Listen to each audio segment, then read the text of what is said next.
Minhas irmãs, meus irmãos, boa noite a todos. Que a paz do Mestre Jesus esteja conosco, nos envolvendo. Que a gente possa, nessa noite, absorver nos nossos espíritos toda essa energia de amor que esta casa vibra tão intensamente, e que possamos sair daqui, e com certeza sairemos daqui muito melhor do que chegamos, e que possamos na saída levar essa energia, essa luz e essa proteção na nossa caminhada. Jesus estava com os seus discípulos próximo à entrada leste do templo de Jerusalém. É início de dia, a cidade está fervilhando, muitas pessoas, muitos comerciantes, e Jesus está ali com os seus discípulos conversando. Estão conversando alegremente, já pensando no trabalho do dia, nas tarefas que vão desenvolver naquele dia, e tudo está muito tranquilo. A conversa flui tranquilamente, quando de repente, do lado de um beco da praça, sai uma turba de homens, muita gritaria, muita facção, e aquilo imediatamente chama a atenção das pessoas que estão ali para orar, chama também a atenção de Jesus e de seus discípulos. E a turba vem em direção a eles, e na frente daqueles homens vem um homem um pouco mais de idade, meia altura, que parece ser a pessoa que comanda aqueles homens naquele momento. E eles se aproximam de Jesus, e ao chegar próximo de Jesus e os seus discípulos, a turba se abre. Esse homem vai até o meio, pega uma mulher pelos cabelos e a atira no chão, aos pés de Jesus, e diz a ele: tu que se diz mestre, nós queremos uma decisão. Esta mulher foi pega em flagrante adultério. Pela lei mosaica, ela deve ser apedrejada até a morte.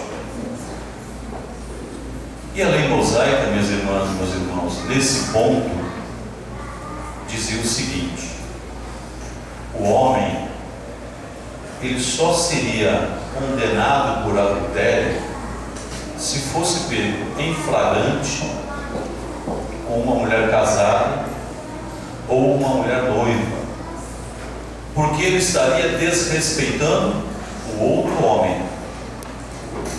Já a mulher, se pega em adultério, em flagrante adultério, a pena era morte por apedrejamento.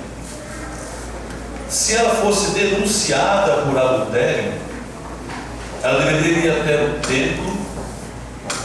Lá era preparada uma bebida com as ervas mais amargas que vocês possam imaginar, e ela era obrigada a beber aquela bebida.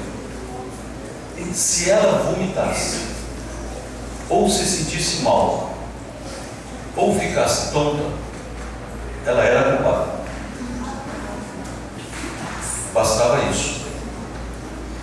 E aquela mulher naquele dia foi trazida por aquele grupo de homens e foi jogada ao chão, aos pés do mestre, e eles queriam que ele decidisse o futuro dela. E é lógico que o que eles queriam na realidade era colocar o mestre numa situação em que qualquer uma das decisões que ele tomasse iria contra tudo aquilo que ele vinha pregando.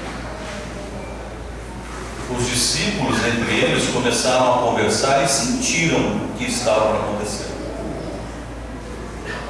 Inclusive, um deles comenta com o outro: mas a adúltera está aqui, mas e cadê o homem que estava com ela?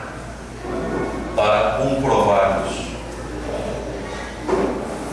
E aquele homenzinho voltava a insistir com Jesus: tu não se diz o mestre? Tu não se diz filho de Deus? Então, defina o futuro dessa mulher. Jesus, calmamente, levanta-se, ele estava sentado no degrau, pega um pedaço de madeira, desce até o meio da curva e começa a escrever no chão. E quem está mais próximo dele nesse momento é esse homenzinho.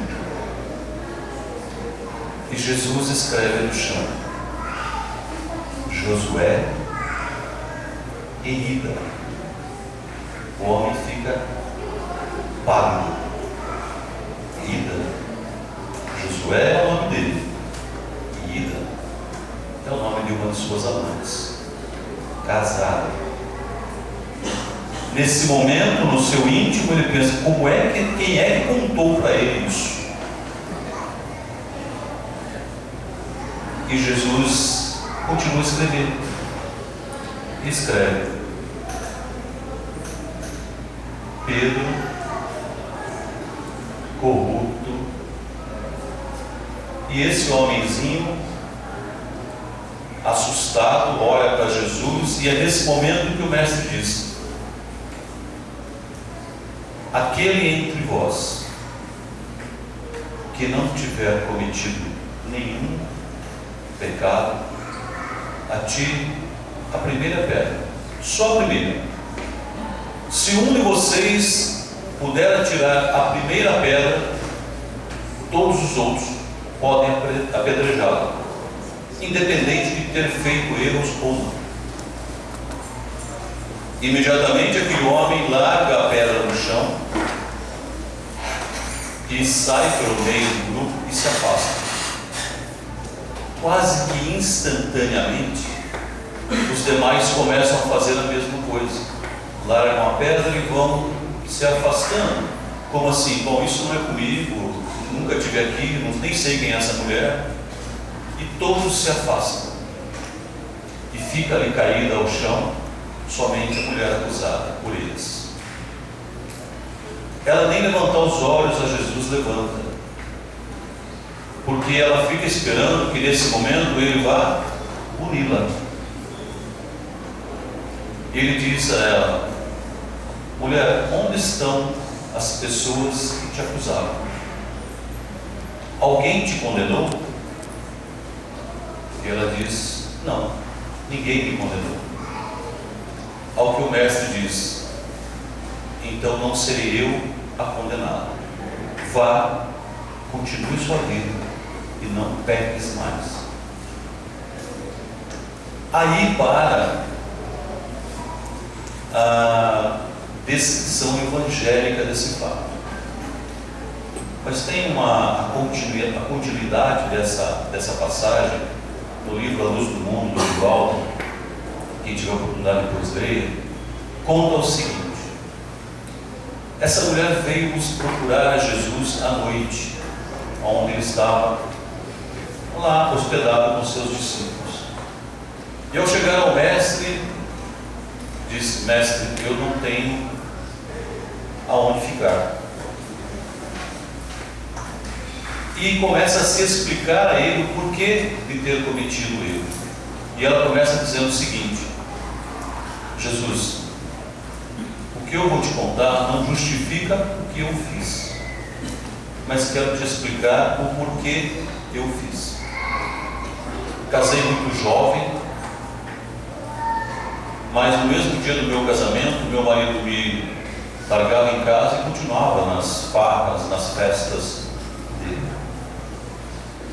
Eu me tornei extremamente carente, e alguém muito sedutor se aproximou de mim. E eu me encantei pelos presentes, pelos carinhos, e me entreguei. Não justifica o que eu fiz, mas isso é o que eu fiz. E agora, depois desse escândalo na praça, com certeza meu marido não me recebe mais. O meu pai também não me recebe mais. porque eu sou a vergonha de toda a família. E eu gostaria de ter aonde ficar. E o mestre diz a ela: filha, os erros dos outros dificilmente são esquecidos pelo próximo. Todas as oportunidades as pessoas irão te apontar e dizer que você errou e dizer que você é pecador. Então eu recomendo que você caminhe pela vida. Eu não posso te julgar. O Pai nos perdoa pelo amor divino. Caminhe pela vida que você vai encontrar a aplicação do amor do Pai em sua vida. E assim ela fez. E ela foi para longe de Jerusalém. 10 anos se passam dessa data. E essa mulher mora num casebre, no beira de uma estrada. E lá nesse casebre, ela acolhe todas aquelas pessoas que são abandonadas, que são expulsas, que são enxotadas pela vida. Trata delas, as alimenta e sempre ao final transmite uma mensagem daquele rabi que pregava o amor, dizendo a elas que elas continuem na vida, que o amor de Jesus é maior do que aqueles que os acusam, que os apontam. E assim ela fez. Certo dia trouxeram a ela um homem extremamente machucado, sangrando, muito doente. Ela acolheu, deu banho naquele homem e foi alimentá-lo com a sopa que ela dava para todas as pessoas que por ali vinham. E quando esse homem começou a falar, a primeira palavra que disse a ela foi: perdão. Eu não te compreendi um dia na praça, mas ouvindo as palavras desse mestre que te orienta, chamado Jesus, eu parti pela vida para te buscar. Naquele dia na praça eu o odiei, porque ele não te condenou, e eu queria a sua condenação.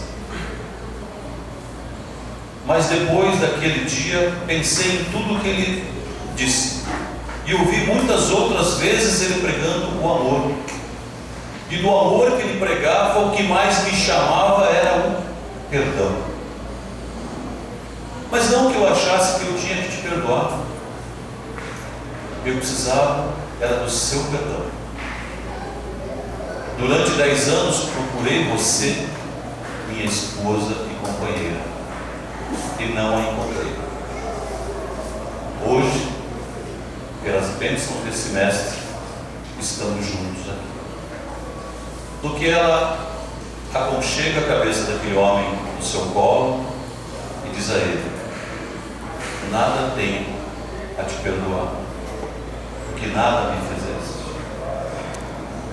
O importante é que nós dois encontramos o amor de Jesus. Essa passagem do mestre que está em João nos leva ao Evangelho de hoje, que está no capítulo 10 do Evangelho segundo o Espiritismo. Depois vocês podem ler novamente, e que fala de bem-aventurados os misericordiosos, e mais especificamente numa passagem de Mateus que diz assim: por que vês um cisco no olho do teu irmão, tu que não enxergas uma trave no teu olho? Ou como dizes a teu irmão: deixa-me tirar o cisco do teu olho, tu que tens uma trave no seu? Hipócrita, primeiramente tira a trave do teu olho, e então verás como poderás tirar o cisco do olho do teu irmão. Essa é uma passagem que está em Mateus capítulo 7. O que o mestre nos deixa nessa passagem, e resgatando a passagem do encontro do mestre com a mulher adúltera, que está em João, depois alguém quiser ler, é que nós enxergamos o mínimo defeito, o menor erro do próximo, e às vezes não enxergamos erros enormes que nós temos. Como nós podemos apontar o cisco no olho do próximo se nós não nos conhecemos intimamente? Será que a perfeição que eu cobro do outro não é a imperfeição que eu não quero ver em mim? E antes que alguém pense na grandeza da passagem de Jesus com a mulher adúltera, vamos pensar em coisas simples do nosso dia a dia. Às vezes nos incomoda que as pessoas às vezes passem pela gente e tem uma encostada e a gente está assim, como ninguém deu educação, não sabe pedir licença. Ou às vezes as pessoas dizem para a gente assim, faça isso para mim, e intimamente nós pensamos, será que ninguém ensinou a pedir por favor? Esse cisco a gente enxerga rapidamente no olho do próximo. Para a gente pensar, as pessoas que convivem conosco lá na nossa casa, no nosso lar, a gente pede por favor? A gente fala muito obrigado? A gente pede licença? Aquele carinho que a gente recebe quando a gente chega em casa, aquela, às vezes, um pratinho diferente, um enfeite diferente, um cheirinho diferente, a gente se lembra de agradecer porque o outro fez aquilo para a gente. Quando estamos na mesa sentados, e nesta nossa correria às vezes isso é um fato um pouco raro, estamos almoçando, olha que coisa simples. Será que a gente fala assim, me passa um prato de salada, por favor? Ou a gente fala aí, dá salada aí. São pequenas coisas simples que às vezes nós cobramos do próximo, mas não praticamos. Nós enxergamos o cisco, mas com maior nitidez do próximo, e não enxergamos uma enorme trave dentro do nosso olho. Meus irmãos, o que o mestre nos pede é que a gente procure começar a se conhecer e começar a perceber se aquilo que eu cobro do outro não é aquilo que eu não desenvolvi em mim. Quando às vezes eu cobro do outro que me perdoe dos erros, como será que eu trato as pessoas que erram em relação a mim? Porque quando nós tivermos a compreensão dessa situação, sim, nós estaremos colocando o amor, aquele amor do Mestre Jesus. Certa vez um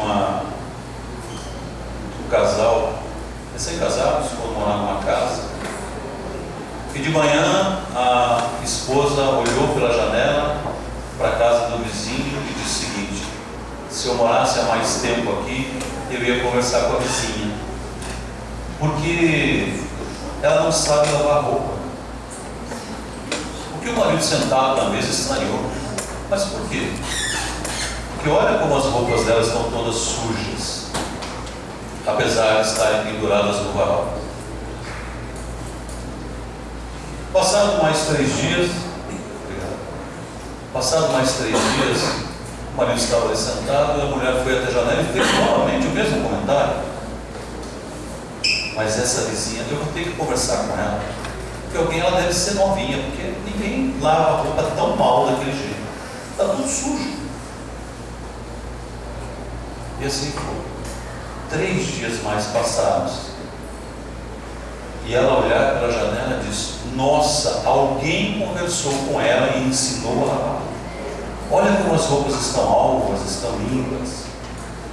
E o marido sentado disse assim: não, acho que ninguém conversou com ela. Fui eu que limpei a vidraça.